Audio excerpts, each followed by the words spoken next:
Greetings, fellow humans. I am Hugh. And I am Man. And together we are definitely not Two kobolds in a trench coat.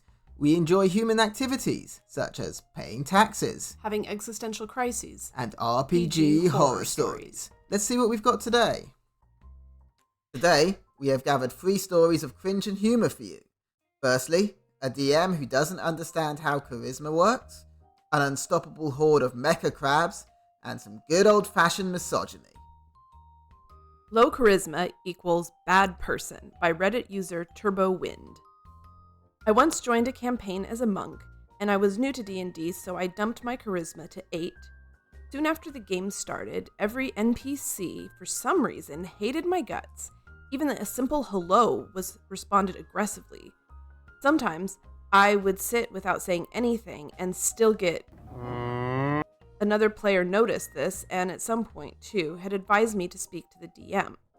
When speaking to them, they said that it was because of my low charisma stat. I asked the other player if this was the case, and he said that was stupid. I talked to the DM, but he refused to change his behavior, so I left. This DM clearly does not understand the charisma stats one little bit. It's supposed to impact your roles, and you can always play your character as socially awkward or inept. I mean, for many people, including myself, that would not be a hard ask. But it doesn't mean you're responded to with immediate aggression by people. Yeah, some characters need to have the high charisma stat because it's their spellcasting stat. And so for a monk, it makes sense, actually, that they would have low charisma because they don't need that necessarily. It's a dump stat for them. Yeah, exactly. It also feels a little like, no, it hits weird for me because, like, I'm a socially awkward person, you're a socially awkward person, and, like, I don't like being judged for being a socially awkward person. And it feels like that's kind of what's happening, is this character's being judged for not being, like, normal, I guess, and treated differently because of it. Yeah, I just don't understand the aggression. I could understand them doing poorly in social interactions. That could easily be role-played into. But why the aggression? I just can't quite comprehend what they're doing. Unless, of course, there's something else going on outside the table. This might have been being used as an excuse by the DM in order to casually bully and push the player off the table for other reasons. I'm not saying good reasons. Maybe the DM is being out of line and had a personal dislike for OP. Kind of reminds me of our story from last week, actually, with the orc that was being treated badly just by virtue of being an orc. It's kind of the same mindset. Only this one's even weirder because there's no history in D&D of treating people differently for having bad stats. Yeah, it just makes me wonder if there's something going on off the table that made DM decide he was going to treat OP in this way. Guess we'll never know.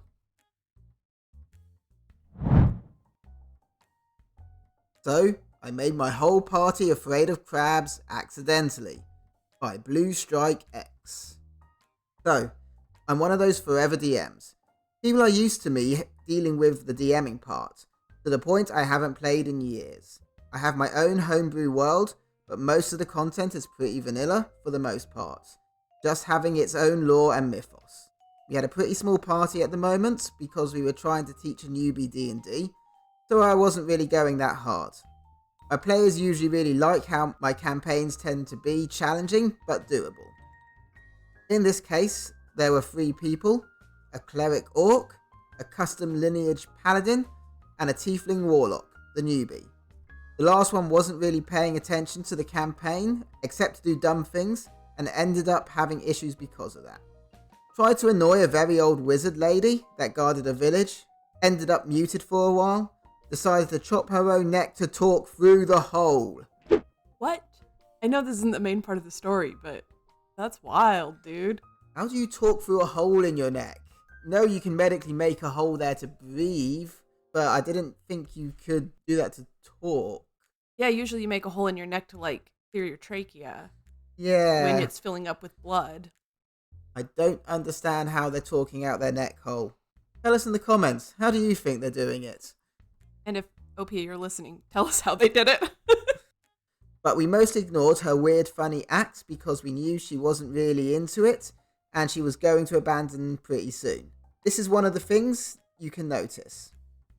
So, The other two, carrying the game, get to an enchanted mansion searching for a Dark Lord that was their enemy. They start investigating the whole building and get into a room full of mechanical crabs that were apparently an experiment of the Dark Lord. That was an artificer. Before someone asks, they were just reskinned giant crabs. Nothing special about them.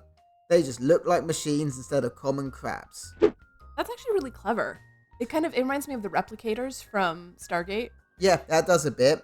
If it was me, I would have adjusted something slightly in recognition of the fact that they're mechanized. Maybe a resistance or two, maybe jazzed up an attack or something. That's splitting hairs, really. Yeah, splitting hairs, I know. It's just a personal flavour thing. I just would have liked to have recognised that they were mechanical crabs. There were like 12 of them. They were at level 3, and they weren't really forced to battle the crabs. The little guys were just chilling. They just had to pick up an item on the other side of the room and leave. We all know that's not going to happen. No. When do players actually do what the DM expects them to do? That's like your whole job as a player. Put 12 crabs there and don't expect them to get a big hammer and start a cracking.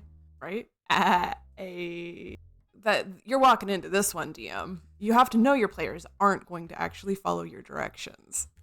And you put some cool Mecha-Crabs in front of them. Yeah. How do you expect your party to walk away from that? Yeah, it's not going to happen. Without killing them. No. Not going to happen. No.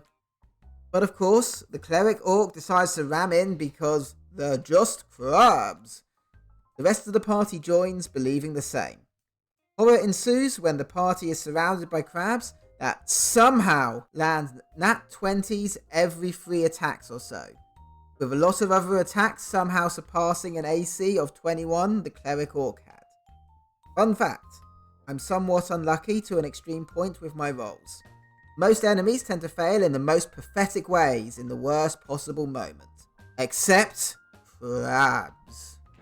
It's funny because a while back in a campaign that I was in, we had a druid that wanted to do a pit fight against a barbarian. I think it was even like a Goliath barbarian, and my character was making bets against him like crazy.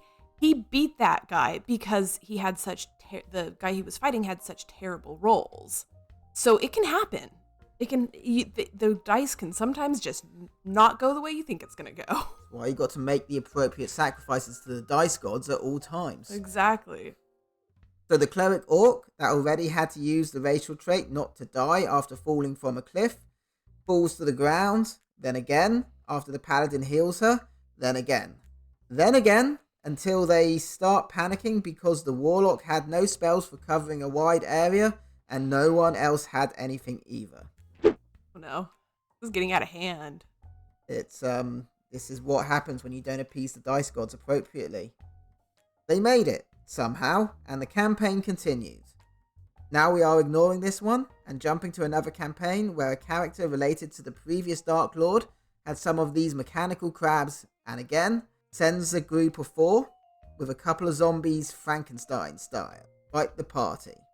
The party with 3 new members, yes, a party of 5, decides to focus on the zombies, not seeing the crabs as an issue, and then it happens again. Somehow, for some reason, the zombies do practically nothing. Except, well, not dying, and the crabs keep on rolling nat 20s and 2 high rolls. This party had 2 full armoured paladins and a warrior, so let's say I was a little shocked. 2 members of the party died of the crabs, the 2 paladins. I mean, that must have been devastating for the poor players to die of crabs. Yeah, they died of crabs. I never heard of that one before. Didn't know it could do that, but apparently so. I am a little bit curious about, because it sounds like you have some players from the previous campaign in that one. They have to deal with the crabs and they're underestimating the crabs again. Well, at that point, it's like they can pretty much assume the crabs just got lucky. They knew the crabs weren't that tough, but they would definitely remember the traumatic amount of nat 20s that were rolled previously. Exactly. I would not underestimate those crabs again, dude. So some of this is on the players for thinking that it's just the crabs that almost killed us last time, but they'll be fine this time. After that, whenever a crab showed up, my players instantly started panicking, looking for ways to deal with the monster. Their words, not mine, as fast as they could. And yes, There are even more examples of crabs just beating tough parties in very small groups, even when they stopped underestimating them. Well, at least they stopped, so. I mean, at this point, I'm just concerned with how much the DM is throwing crabs at them. The DM is clearly playing on the trauma. Well, I mean, you gotta get your kicks somehow, right? Evolution tends towards crabs, and apparently so does this DM. It's the natural order. Everything becomes crabs. Mm-hmm.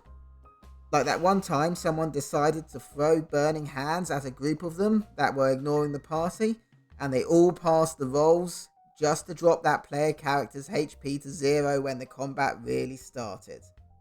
Well, if I can say something positive about this, I decided to make a campaign centered around a crab god for them, and they're literally messing their pants every session. No, it's not a horror campaign, it's a common campaign. But they just shiver whenever they see combat with crabs coming. Yeah, the DM's definitely playing on the trauma, and I think they're kind of enjoying themselves, not gonna lie. Yeah, I say roll with it. Yeah. Yeah, roll with it. Keep those crabs a-coming. I think it's brilliant because you never know what's gonna end up being the real BBEG of a campaign sometimes. Sometimes the campaign tells you, and in this case, it was a crab god. Crab God, I'm not mad at that. I mean, after all, the king of D&D horror stories is in fact a crab. A Tale of Betrayal and Discomfort by Reddit user Gilove, I am just an X. Trigger warning on this one, there is mention of essay type content, just so you're warned. Last night's D&D 5e session left me completely miserable, and I just need to vent about what happened. I'm a female player and mostly male group. We've been playing for a few months now, and everything seemed fine until our last session.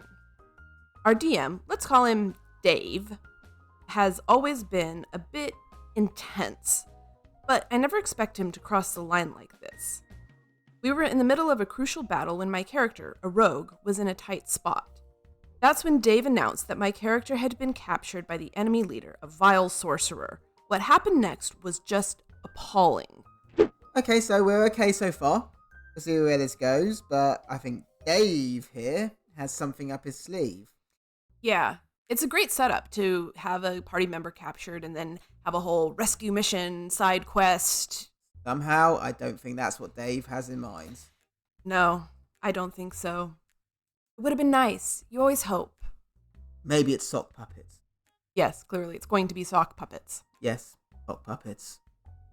Instead of a typical capture scenario, Dave described in graphic detail how the sorcerer began to torment and degrade my character in a very gender-specific and inappropriate way. I was stunned. I looked around for support from my fellow players, but they seemed just as shocked and unsure of what to do. Here's the thing, too, with players in this situation. It's easy to be judgy about, they should have just spoken up or whatever. But when you're in that situation and that comes up, it can be a little jarring and kind of like, what are we supposed to do? There's the shock factor for one, and just everyone is not good at that. We are particularly often among those who do play D&D sometimes, we are not known for our immense social skills. And when you're met with that, even when you are socially adept, you can just be stunned into silence there when you come across it. And also an element of fear, particularly if you're in a mostly male environment. I tried to steer the scenario back to the game by suggesting escape plans, but Dave just kept adding more disturbing elements to the situation. I felt like he was getting a kick out of making me uncomfortable. I finally had enough, stood up, and told him that this wasn't acceptable. Instead of apologizing, he accused me of not being able to handle a realistic RPG experience. I left the session and haven't decided if I'll go back. This experience has really soured me on the whole group. RPGs are supposed to be fun, not a platform for somebody's disgusting, disturbing fantasies. Yeah, that goes with what I was saying about the rest of the group. OP does suggest there that the rest of the group weren't exactly backing her up on it. Doesn't sound that they were complicit, but they were at best being silent, which is not great. Yeah, to be fair, this did just happen at the time of writing, but there could still be more to come out from the other players. But I can completely understand if she doesn't want to go back, because if you are one female in a male environment and then somebody starts doing that, you don't feel safe in that space. And you should 100% always feel safe in an environment like an RPG, TTRPGs, that kind of thing. That this should be a place where you feel safe and have fun. Just like OP said, they said it really, really well. Absolutely. It's important everyone feels comfortable at the table.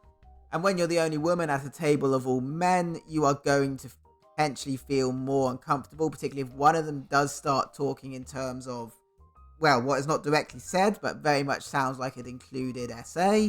Then you have an absolute right to then not feel comfortable and walk away, especially if no one else is backing you up in wanting to try and rectify the situation.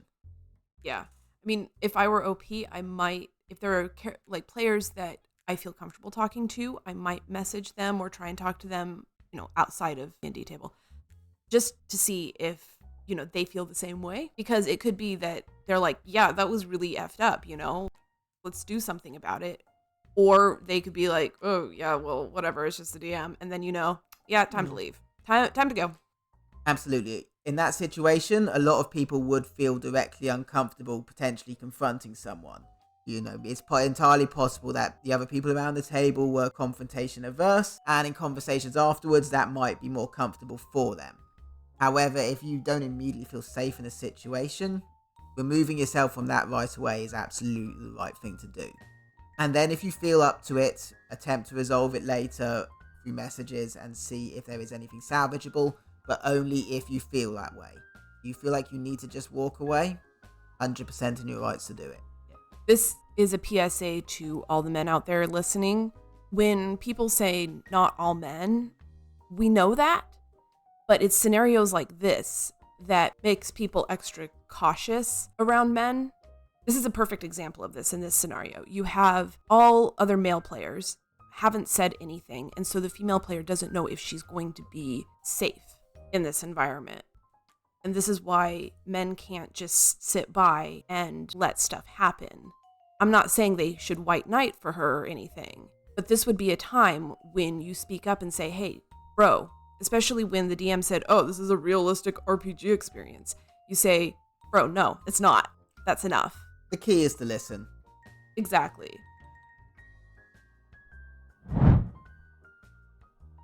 Hey, Hugh. Yes, man? What did the fighters say to the ranger when they were sneaking past an iguanodon? What did he say? Do you think he saw us? And with that, we have definitely not been Two kobolds in a trench coat. Be sure to like, comment, subscribe, and make the necessary sacrifices to Tiamat. We'll see you next time.